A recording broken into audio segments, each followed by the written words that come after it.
I do not have a pro cross-country license. If I do just one more race as a Cat 1, I might be able to get my upgrade. Oh, I'm so stressed out. Okay, I'm gonna go warm up now. I just went like, when we get back today, submit that application. Okay, you just got an email. What does it say? Hi everyone, if you're a returning subscriber, welcome back to the channel. If you're new here, I'm Sid. Mackie's over there pumping up our tires.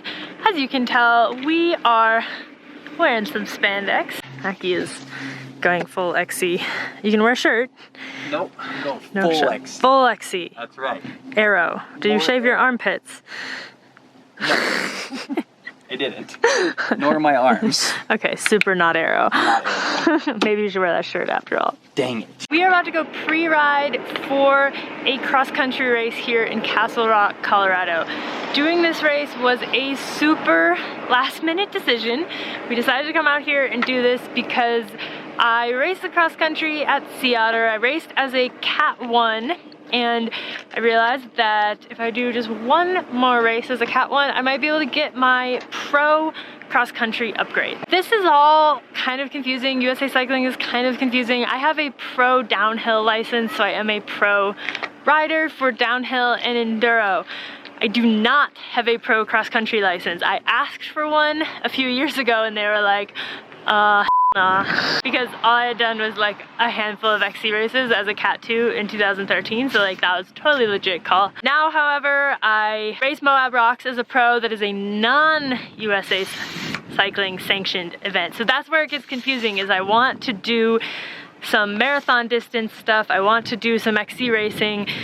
If I'm racing non-sanctioned, I'm going to be signing up as a pro. So it really makes sense to get the pro license so that if I do a USAC event, USA Cycling, I also sign up as a pro and I'm not sandbagging. At the moment though, don't worry, I'm not sandbagging. I'm not that good at cross-country racing.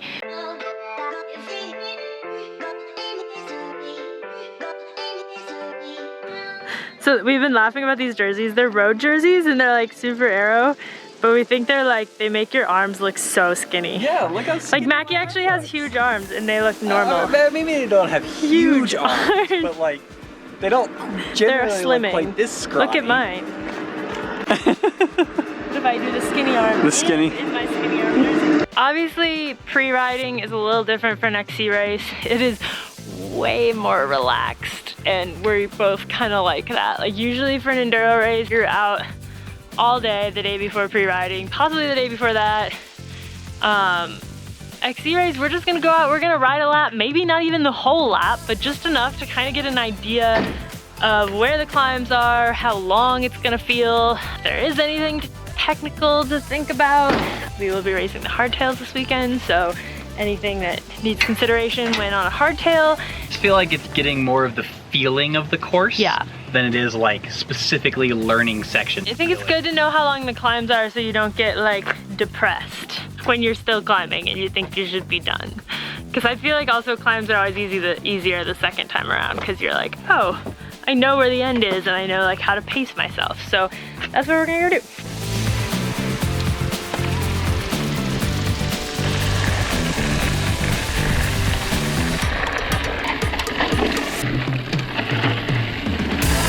Part of pre-riding for XC is also figuring out where you're gonna do things like eat and drink. So for me, this is a pretty good spot because there's an uphill.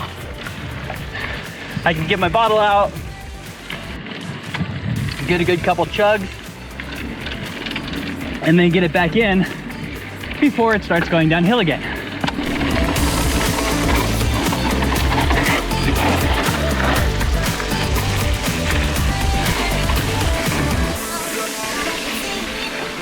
What'd you think? It's like almost all single track, which is good. Yeah, it's really cool. There's some good like fast off track kind of sections. That end, that last descent, really fun. Super fun. You haven't done a lap race in since college. Yeah, which was how many years ago now? 6 years ago? Yeah. So what are your thoughts on doing your first lap race in a long time? Well, I'm glad it's only 2 laps. I think it's like I'm just so much more fit than I was then. I used to always have this reaction of like, how will I ever do more than one of those? I used to kind of hate lap races because you'd like pre-ride the lap and you'd be like, this is impossible. And then Actually, I guess I never pre-rode. That was the bad part, is I get through one lap and be like, I have to do that all over again. I can't. As you guys know, we're training for BC bike race.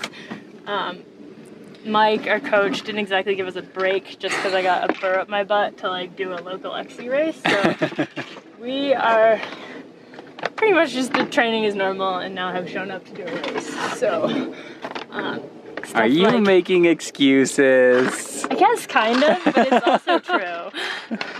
Yeah, they're true excuses, so they don't really count. Well, what I was saying is I think that means it's extra important to be good about doing the recovery drink and like getting our feet up and like controlling the controllables as opposed to like whining about being tired. Okay. See, I was doing the opposite of making excuses. Might have been making excuses a little bit. Contextualizing. I was contextualizing. That's what they're calling it these days.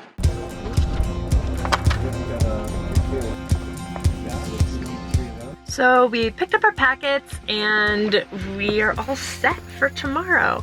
And now we're gonna head down to Colorado Springs. The van camping around here, not that great. So we're staying with Mike, our coach, in the Springs.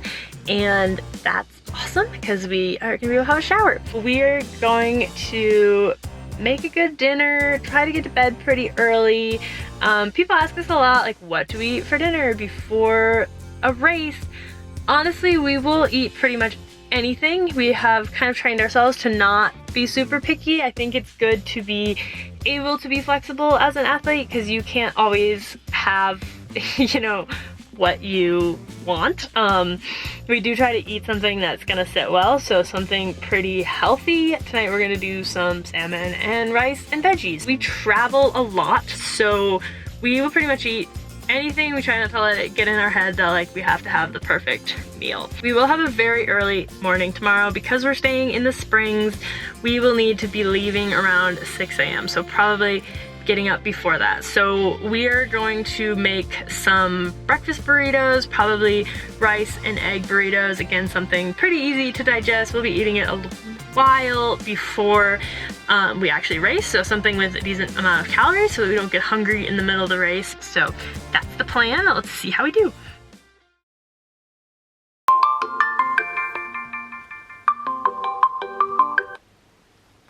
That's funny.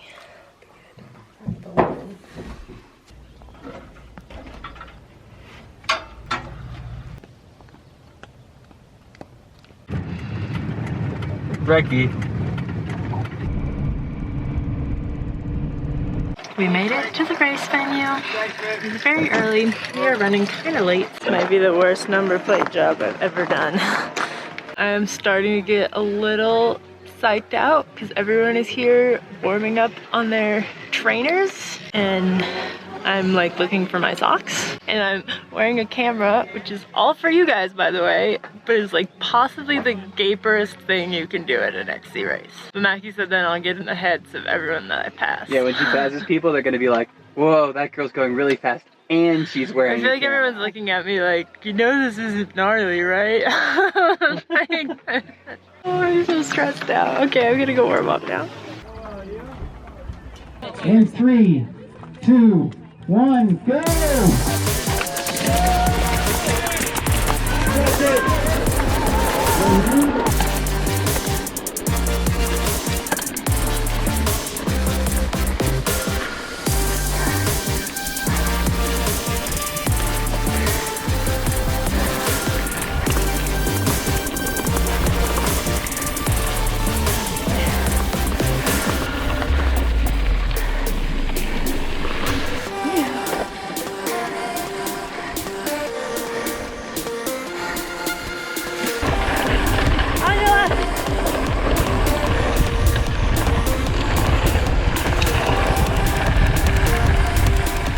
Everybody, we also have Team Cat. Yes, man! Woo, woo, woo, woo! Ladies finishing up.